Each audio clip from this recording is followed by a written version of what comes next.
Hello everyone. So, a bit of a bonus here for you all.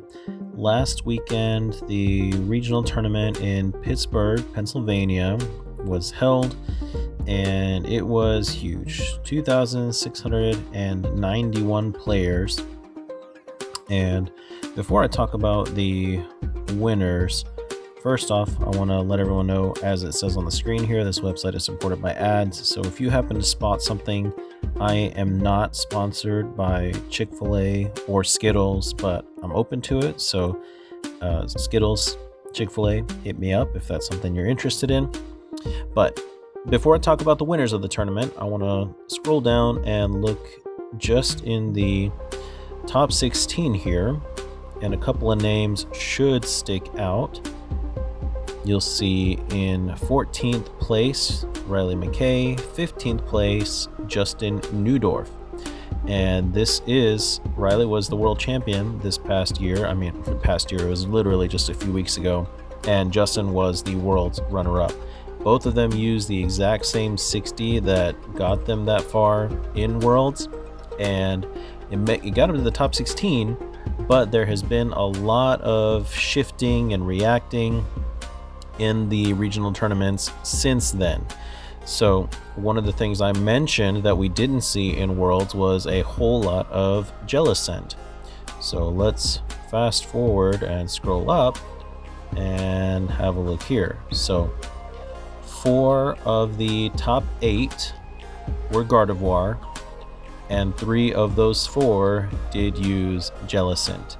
And actually the runner-up for this tournament, Aban Ahmed, didn't use Jellicent the weekend before, where he was the regional champion in Monterey.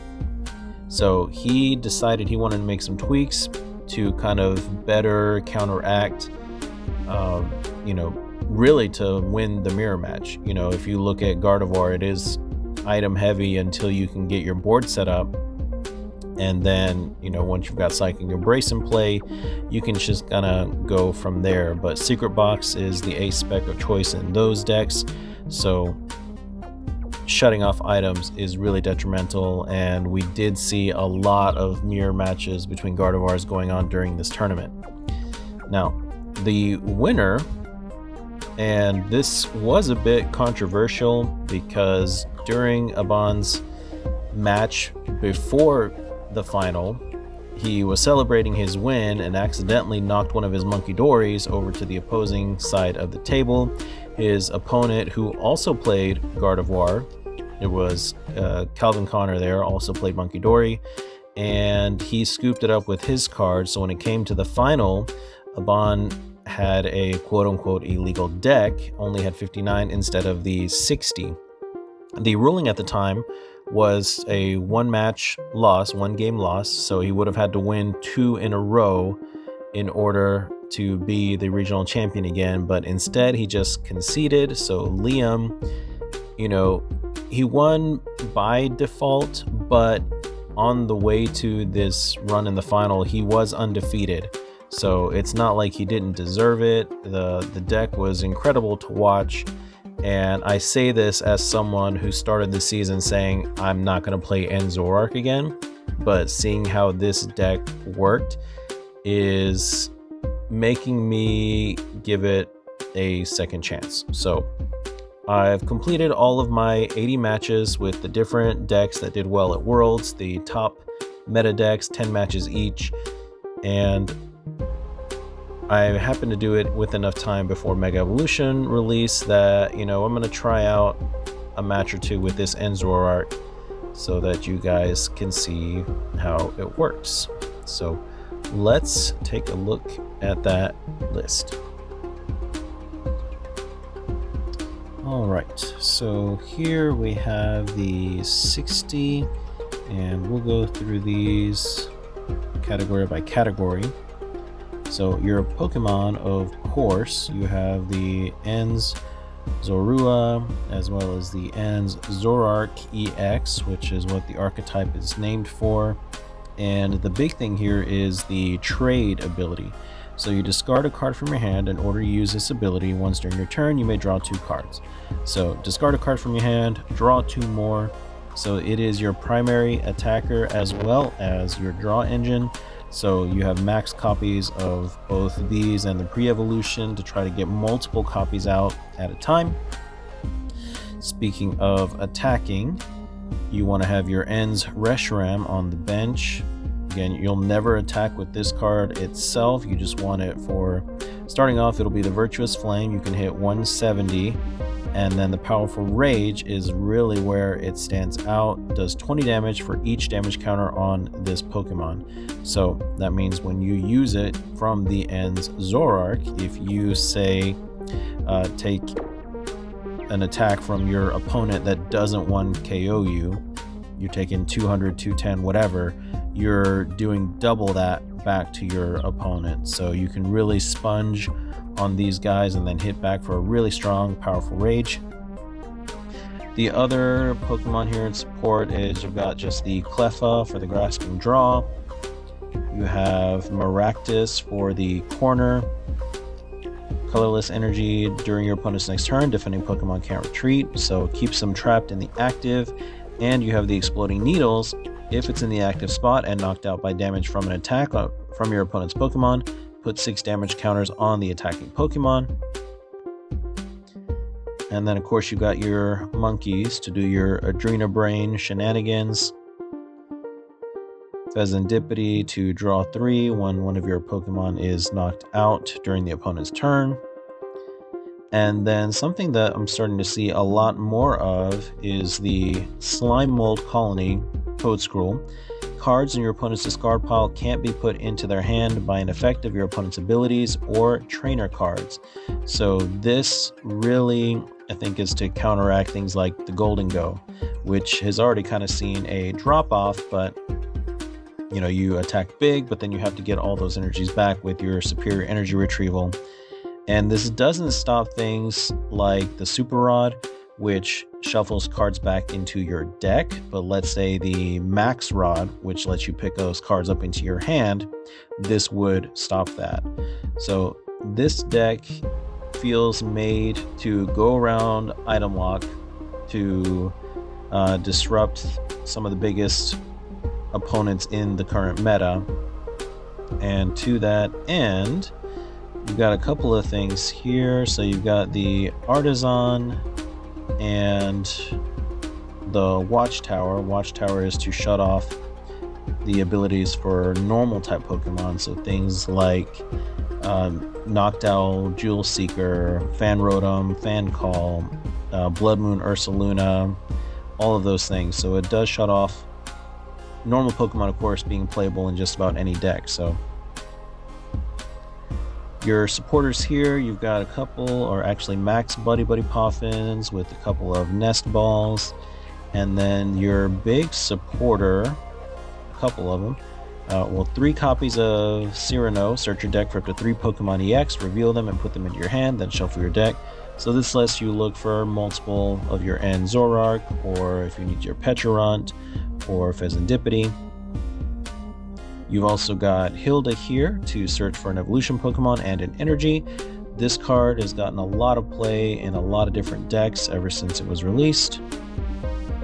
Professor Turo's Scenario, this is to put that wrench in your opponent's plans when they think they're going to knock something out, or if you need to move something without having the energy to do so. You've also got, of course, your secret box is the A-Spect. You can only use this if you discard 3 of the cards from your hand. Search your deck for an item card, a tool card, support card, and a stadium card. Reveal them and put them into your hand. And PP Up allows you to attach a basic energy from your discard pile to one of your benched Ends Pokemon. So be a dark energy from the discard going to your End Zoroark when you're ready. There is an energy switch in here, which is nice because it lets you utilize multiple monkeys in a turn with a single energy and keeping them on your End Zoroark, or if you only got one monkey, use it for your monkey, switch to your End Zoroark so you can attack. So Energy Switch is an underrated card. There's only 1 copy of it in here. Air Balloons, of course, give you free retreat to anything 2 or less. And then your counter catchers, there's only 2 in here. So the way we saw Liam play this deck, and he wasn't the only one, there was another trainer or 2 who ran this End Zoroark EX. you want to actually get behind on the prize race. So you take your time, you set up, you let the opponent take a win or two here, like a prize or two here, and then use your counter catchers when you're ready, assuming you're not under item lock. And then for energies, we got just the 6 darkness energies. So it's still amazing to me how much decks can do these days with single digit energy cards. I remember when the game first came out and the recommendation was like, you should have a third of your deck be energies, and that would be unheard of now. But that's it for this deck, so let's try it out.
Well, that was a little silly.